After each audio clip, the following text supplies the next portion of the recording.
Hello, good evening, everybody. Welcome to our presentation on affordable and clean energy. This is the UN's seventh goal, and it is listed under the logo of the power band with the sun that you see right there on the screen.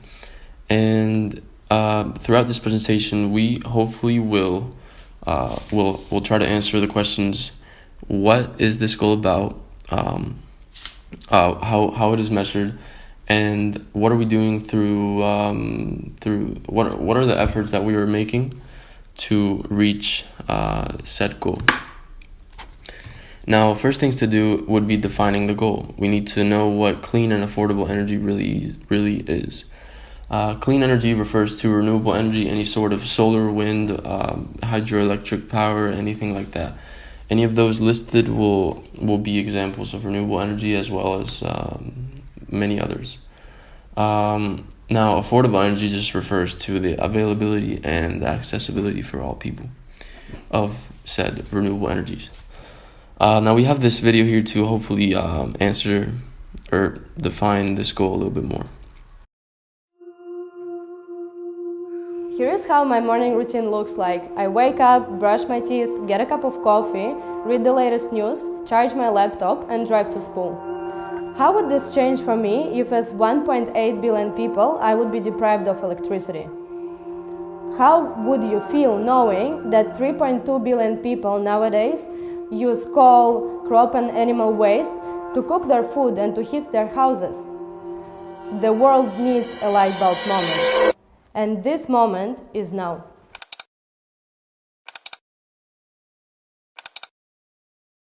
Now, why is energy important? Energy essentially alleviates poverty, it creates social progress, it promotes economic growth, and sustains environmental sustainability. It transforms economies and societies through industrialization and the rising of living standards.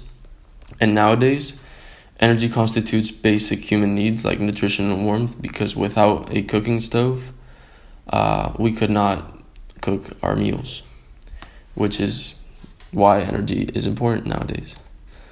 Now, this takes us to a very broad example of an energy mix.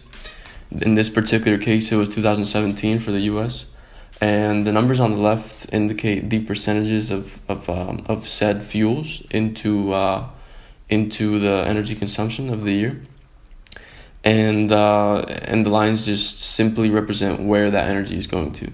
As one can see through this example, most modern countries utilize a vast number of fuels, and they implement them into more than one sectors of the economy, which, as one can see by this example, transportation, industrial, and commercial, residential, all had big parts in natural gas and petroleum use. Now, the current energy state. What are we where are we at? How are we doing? What are the efforts looking like? This is what we will try to answer here. Now, to start off, 1 in 7 people still lack electricity, and most of them live in rural areas of the developing world. If we take a look at this center graph right here, the green one, it's a map of the world, but the regions highlighted with the deeper green equal to higher consumption of energy. And what we need to take off from this graph, what we need to derive out of this, is that most of the countries that are in the high greens are considered to be exporters, very high members of production in the world, which, if you want to produce something, you need to use energy. So that is all that this graph is telling us, is what countries are consuming the most energy. Some examples would be the United States, Russia, and China. Now, energy is essentially the main contributor to climate change, as it produces around 60% of greenhouse gases, and any sort of production will cause pollution. If we take a look at the two pie charts that we have, Norway on the left and the United States on the right, they are essentially energy consumption by fuel source graphs, meaning that they constitute each fuel constitutes a significant percentage of the country's fuel consumption, energy consumption. And what we need to take away from this is that Norway, even though both of these, U.S. and Norway, even though they both have renewable sectors, the hydroelectric part in Norway is significantly bigger than the United States, and it is significantly bigger than any other country as well. Even though they don't use as much energy, they are advancing in the right direction. And talking about this right direction, the more efficient energy standards get, the more electricity consumption can be reduced. So we just need to focus on advancement in technology and efficiency in fuel use. We need to increase that. Now, to segue over here, we have this line graph talking and comparing the projected consumption related to its history. Now, we start off with a simple little fun fact. More than 40% of the world's population, which is 3 billion people, rely on polluting and unhealthy fuels for cooking.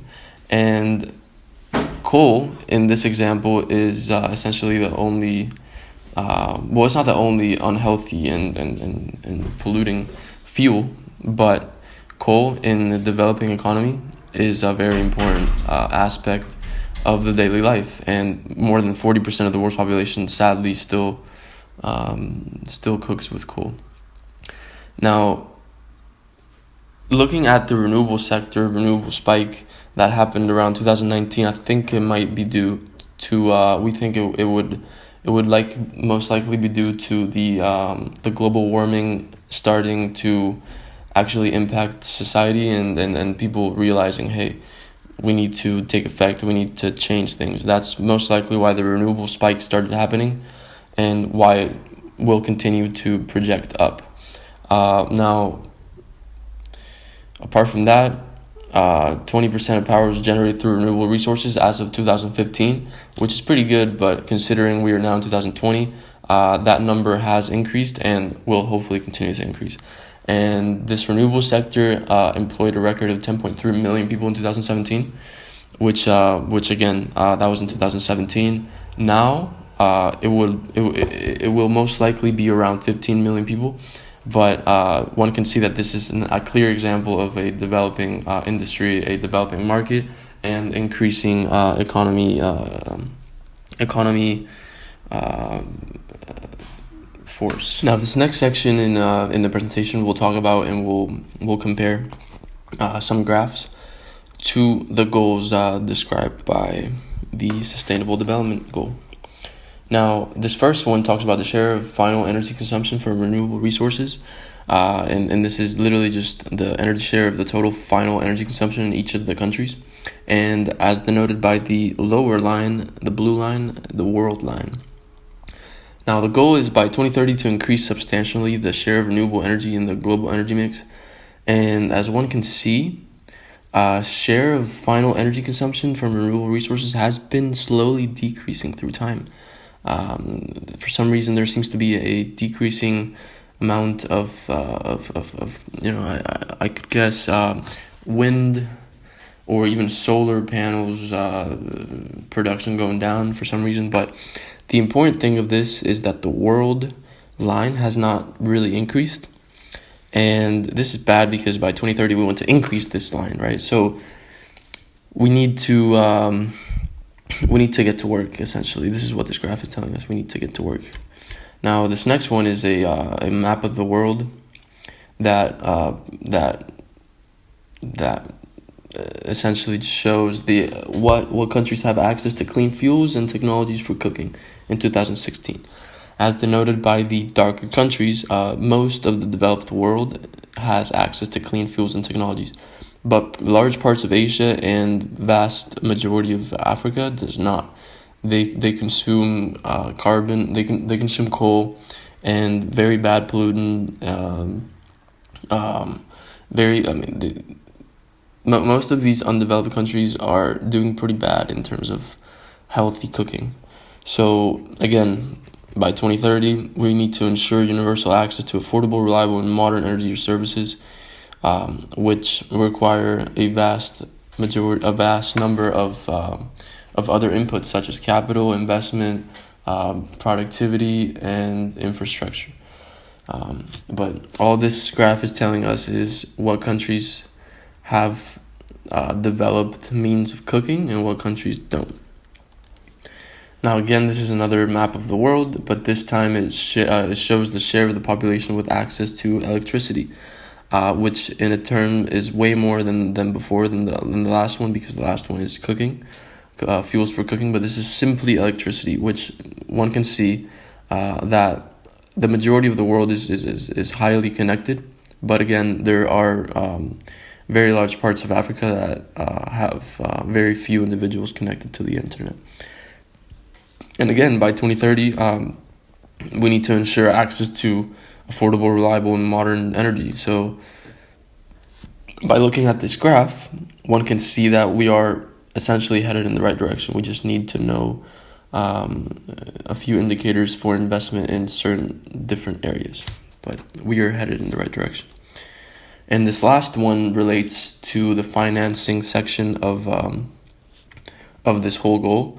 And based off of the spikes that happened around 2005, 2009, 2014, 13, spikes of investment.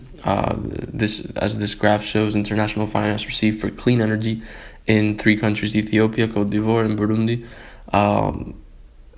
Through time, investment has increased, and there has been more investment in different markets, as one can see with the 3 countries. The 3 different countries. This is really good because, through time, more investment equals more opportunity, more growth, more jobs, more efficiency. So, again, this is a step in the right direction. Consequences of not having energy. Nearly 3 billion people use solid fuels, as said before in the fun fact slides with the yellow tags. And as said before, these fossil fuels are not beneficial for the user or the companion. They pollute heavily the surrounding, and they expose families to smoke and fumes, which in and of itself leads to more than 4 million premature deaths per year.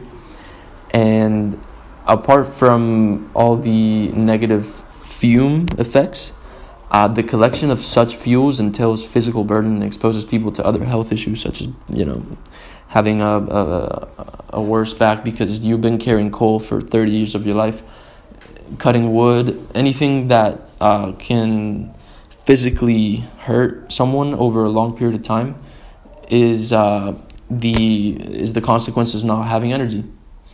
You need to rely on your own energy, and that in today's modern world is seen as inefficient, because we all should have access to things that benefit our lives, which not having energy is essentially one of the most beneficial things. Having energy is one of the most beneficial things any modern human can have. Now that we have talked about a little bit about figures, facts, and the current energy state of the world, we need to discuss what this Sustainable Development Goal is actually about. And we have a quote here which might be able to help answer that question. Transitioning the global economy towards clean and sustainable sources of energy is one of our greatest challenges in the coming decades. Sustainable energy is an opportunity. It transforms lives, economies, and the planet.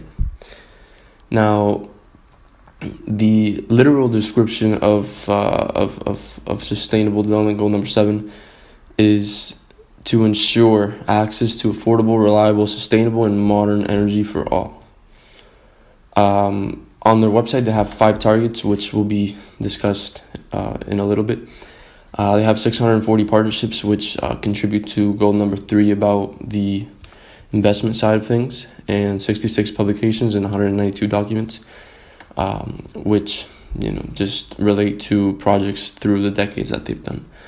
Now, to answer the question about how to measure this goal, how to accurately calculate change, right? We have here the quadrillion BTU notice, which, as it says there, 1 quadrillion BTU is approximately equivalent to 45 million tons of coal, 1 trillion cubic feet of natural gas, or 170 million barrels of crude oil. And to give a little idea, in 1988, the total world energy consumption was about 1 quad every 26 hours. Now it's way higher than that. But a quadrillion BTU is a very large amount of energy. Now, following along, this goal has 5 targets and 5 indicators, or way more indicators for those 5 targets. But these 5 targets can just basically be driven down into the ensurement of universal access to this type of energy: clean, affordable, reliable, and modern. Also, the increase of the share of renewable energy in the global energy mix. By all these targets are by 2030.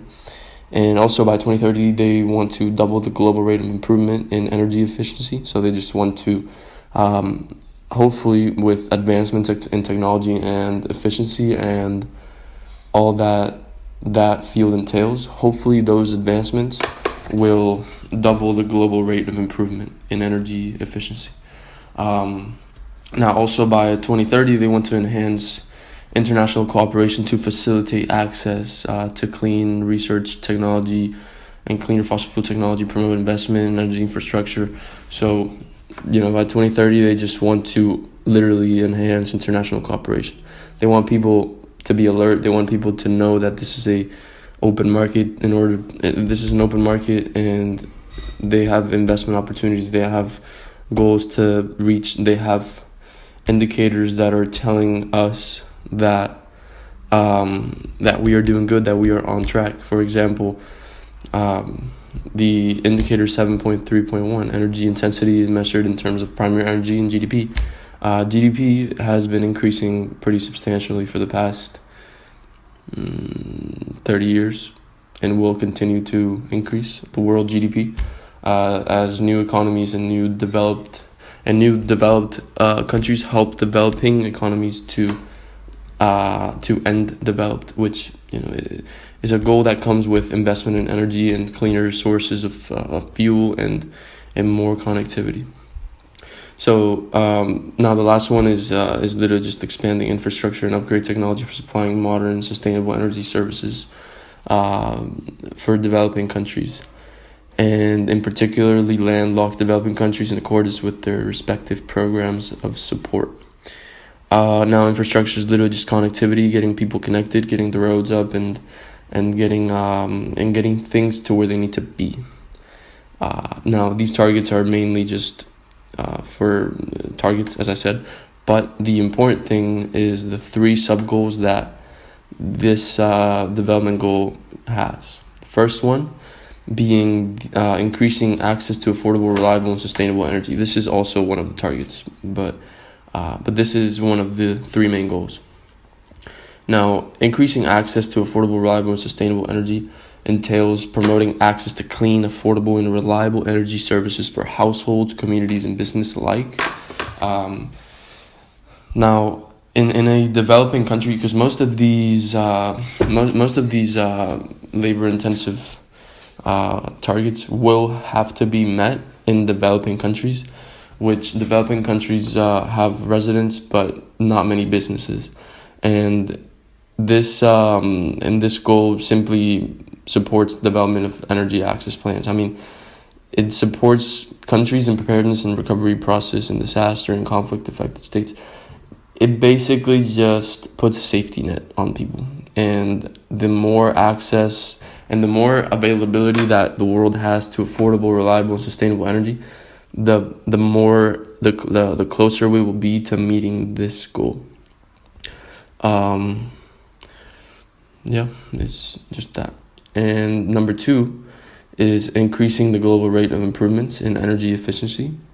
Now, more energy efficiency in households, public expenditure, municipal facilities, anything that could be in a society, increasing the global rate of improvements in those sectors, energy-based, will guarantee efficiency.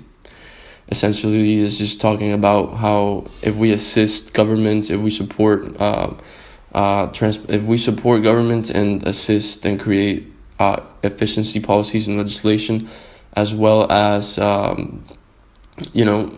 create financial incentives to consumers and key energy market players.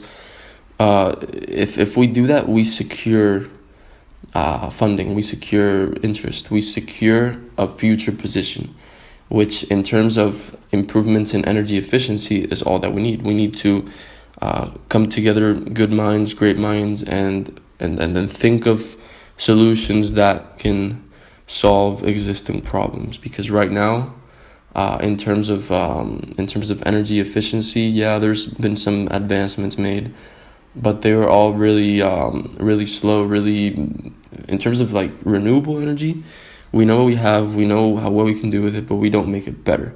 And this is what needs to change with goal number 2. Now, goal number 3 is increasing the share of renewable energy in the global mix. And this literally just talks about how the global energy mix is the global measure of all the energy consumed throughout time. And it links percentages based off of how much of quadrillion BTUs they've been used. And simply this goal is talking about how maybe right now in the world we have 20% of all energy being used is renewable. Well, we now want to increase that 20% to be 30, 40, 50, and even reach levels of unimaginable strength. Now, in order to do this, there needs to be creation of financial instruments that promote public and private investment in renewable energy technologies. And there needs to be adoption of renewable energy policies and legislation into such governments that need it. And also there needs to be support for business and entrepreneurial skills development, which would enhance access to small-scale financing for renewable energy solutions. This goal number 3 essentially talks about the share of global energy mix, but in order to do that, there needs to be funding, there needs to be investment. So along all those lines, that's what this goal is trying to portray. Now we come to the obstacles we face in our goal. So first of all, we see here a column graph showing the global annual average change in energy production between the years 1971 and 2017 of the energy sources coal, oil, natural gas, nuclear energy, hydro energy, biofuels and waste energy, and other renewables. And as we see, fortunately, renewable energy is the one that is growing the most, with an annual growth rate of about 9%. But the obstacles we face here is that we still have other energy sources that are still very much used in the world, and this is one of the obstacles to change this, to concentrate all the energy in renewable energy. Another obstacle we face is a lack of access to energy supplies and transformation systems all over the world, which causes 1.3 billion people to still not have access to electricity, of which 82% live in sub-Saharan Africa and South Asia. This makes them being dependent on solid fuels like wood, which are very costly because they put pressure on the surrounding ecosystem. This being so because when you burn these sources, they generate, for example, monoxide, which is very bad for the environment. Therefore, we have to support a high-quality carbon finance projects to stop this problem. Another obstacle we face is the overall economic cost of providing energy to everybody. The cost would be between 2 and 5 billion US dollars every year.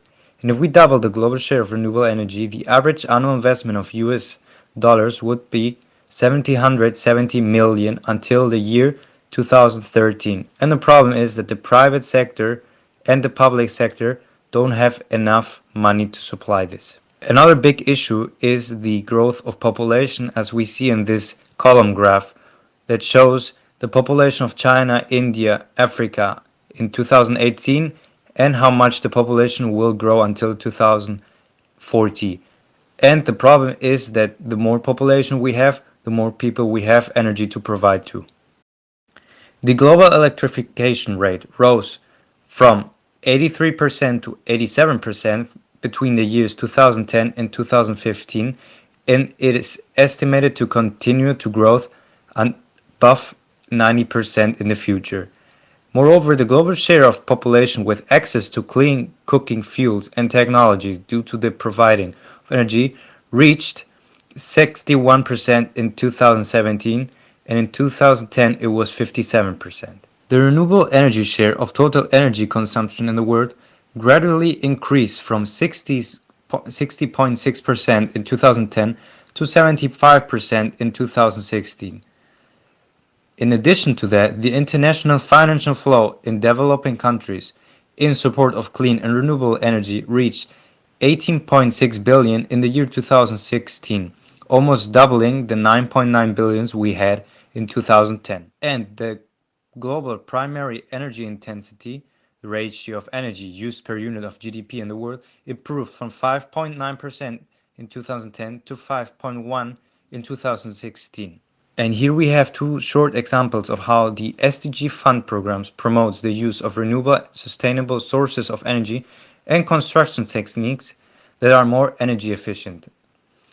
In Bolivia, a food security and nutrition program was promoted to use solar energy as production method. The farmers are now able to produce at a lower cost and reduce their CO2 emissions in their production. Mozambique also received an SDG fund program.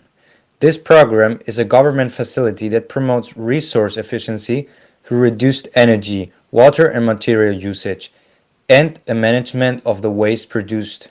Well, in this column graph, we see the global renewable energy employment between the years 2012 and 2016 of 6 different energy sources. The 6 sources are the large hydropower, other technologies, solar heating, cooling, wind energy, bioenergy, and solar photovoltaic energy. And as you can see in the 4 years, the employment amount increased. And you can see, for example, that in the solar photovoltaic area, the amount of employed people increased almost 3 times, which shows us that we have made progress in renewable energy usage. So, and to sum it up, how do we put an end to this problem?